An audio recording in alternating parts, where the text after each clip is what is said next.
Hello everyone and welcome to the second in my life cheat sheet explanation, breaking down what I'm doing in my Excel sheet, multiple focus points in different areas of life so that I can assess and adjust my life accordingly to a list or ideas, broad scope ideas of what could be done in life. In the last video I covered health, looking at different areas of health trinity, hydration, diet, sleep, formal exercise, then moving on to different forms of exercises, anaerobic exercises, compound exercises, different types of stretches, ballistic stretching and things like this. In today's video I'm going to go into the learning section. Let's go.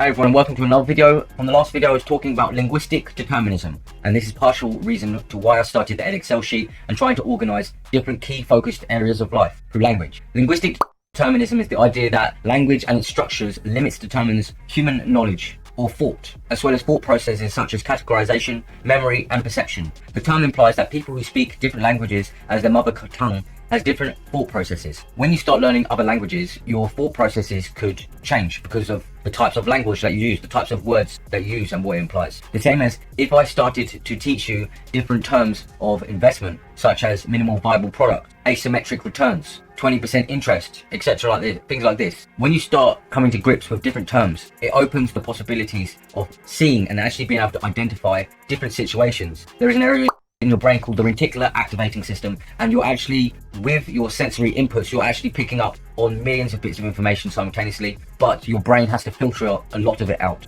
Similar with words. If you only knew the colours light blue and dark blue, it is the only way you will be able to identify blue as light blue or dark blue. Whereas if you was aware of every single colour in the spectrum of blue, turquoise, baby blue, etc., then you'll be made a lot more aware in each given situation and be able to really refine your awareness. So I've got my Excel sheet in all these different categories, and today we're focusing on education. You can see in the blue education here. Yeah, so you can try to organise it, structure it as well as I can with some of the most important or easier to grasp concepts to begin with, and then moving down through the list. I've included different phrases that I hear from people online just because it can be helpful. Choose your teachers and mentors well. Now, teachers and mentors can be almost anything. It could be books, it could be YouTube videos, it could be anything. If you started watching loads of videos about serial killers, documentaries about serial killers, obviously your attention and your awareness is going to be drawn towards that, and that's what you're going to be learning about. That's what your reality is going to consist of. So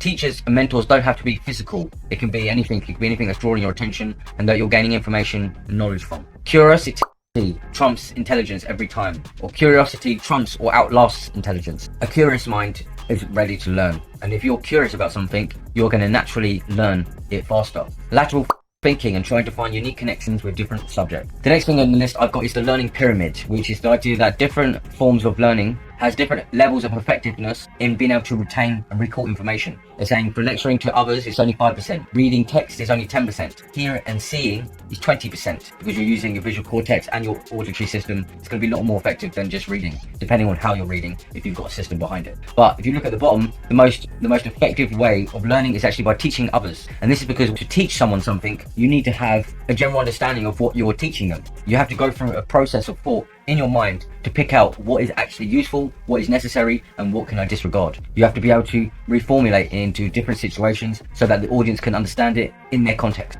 Basically, there's a lot more actions happening when you're trying to reiterate what you're learning to someone else than if you're just reading it off the bat. The next list in the list is called Reading with the Right Brain. This is a book that I read teaching you how to read more effectively, and it's basically saying to read with the right hemisphere of the brain, which is the creative side. And the synopsis is just talking about how to visualize the meanings of words rather than visualizing the words themselves. And this goes down to, are you either perceptionally reading perceptionally with your eyes, or are you conceptually reading the underlying concepts with your mind? Because this is going to help you understand it better and retain and be able to recall it better in the future. First, read the book summary. Reading the book summary is a good idea because then you've got a structured idea of what is going to be key focus points throughout the book and the topics they're trying to explain.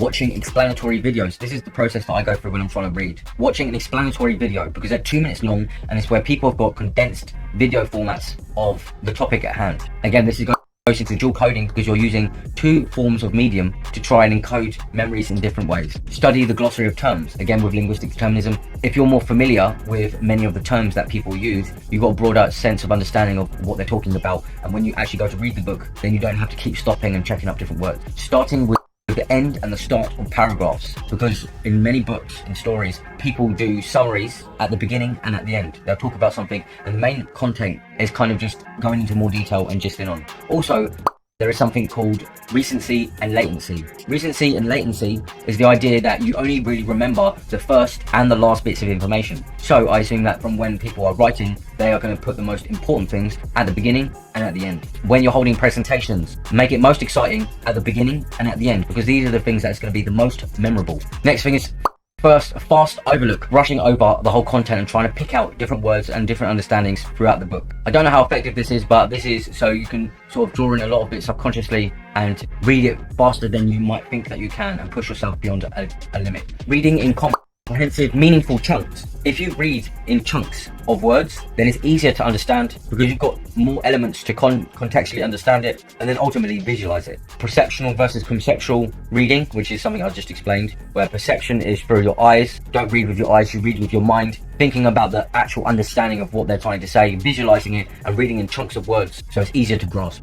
Use your finger as a pointer is ideal as well, because it's something about how we've evolved as hunters and gatherers, and your visual acuity is very precise. You can like follow things. Moving objects is a lot easier to follow. So when you've got your pointer there, it makes it a lot easier for your eyes to track. Different things to help with auditory learning. Auditory learning, or actually just learning in general, do it to 20 to 25 minute segments. This is so you're at your height, your peak of attention and focus, and ultimately you can retain more because you're focused and you're actually listening.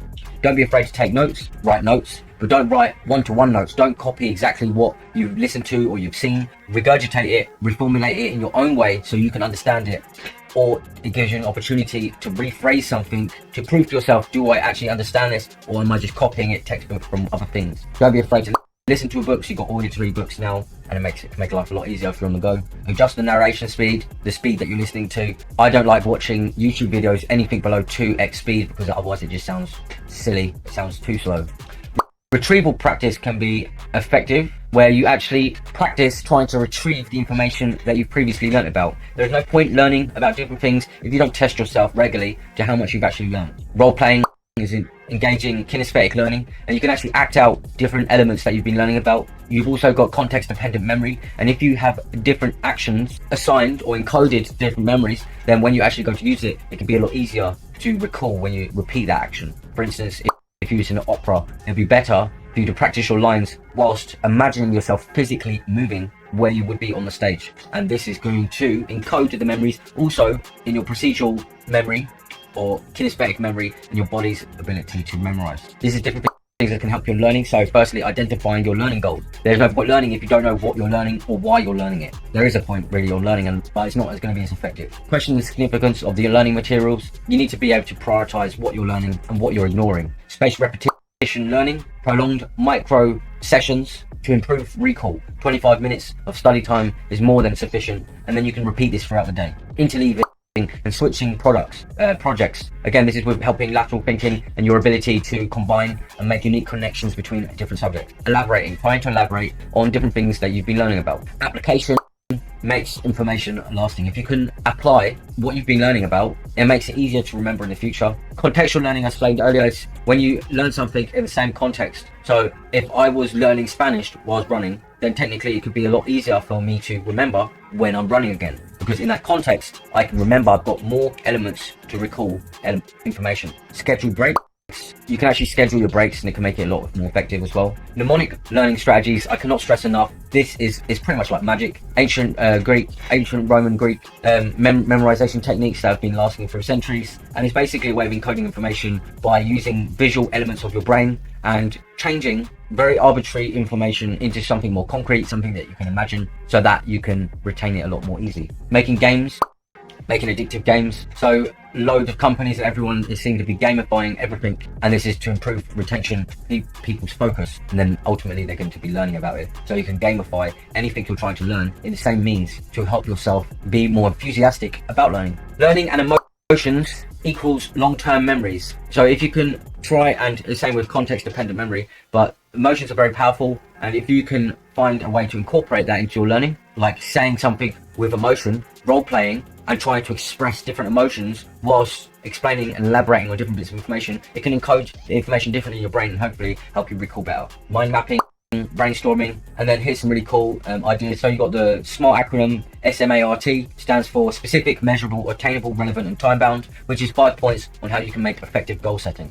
Context dependent memory, reading with the right brain. The major system is a way of converting numbers into letters, letters into words, words you can memorize and visualize more concrete, and it's a way of re-encoding numbers so that it's easier to remember. Neuroplasticity is a type of pseudoscience or something like this, and it's saying basically that the brain is always moving, it's always changing, and over time if you don't practice, then obviously you're not going to improve. Cornell note taking is a way that you can split your page into 3 parts. So one side can be one for direct notes, the second side could be for questions that you may have, and then the third part would be for summaries. It is an effective note-taking system. Metacognition is basically cognition about cognition. Never underestimate the power of questions. If you see here, never underestimate the power of questions, because questions is basically priming your thought patterns and like where your attention is. Recency and latency, again, is remembering the first and the last bits of information. Rote memorization is what they teach in school, where you repeat something over and over again until it sticks, but it's not as effective as other methods. The law of averages, it's like you're the average of the 5 people that you spend time with,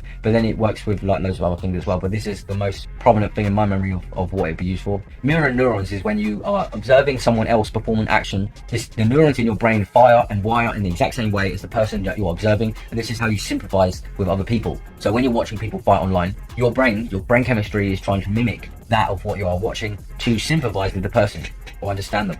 So be careful of who you're spending time with. Again, with the law of averages, they kind of fit hand in hand. The power of a narrative. Through generations, throughout cavemen, hunters and gatherers, we've been storytellers. Now we've got films, and it engages the audience a lot better, and you're able to memorize and recall throughout a timeline, which is also a type of mnemonic, which is like linking chain mnemonics and pegging information, different bits of information to one another. Active learning versus passive learning. Active learning is when you actually actively trying to learn and you actively testing yourself to assess your progress. Passively learning would be listening to an audiobook in the background whilst trying to clean and do other things. It's passively learning, and you're not going to be doing that as effective because you're not paying attention. Pomodoro technique.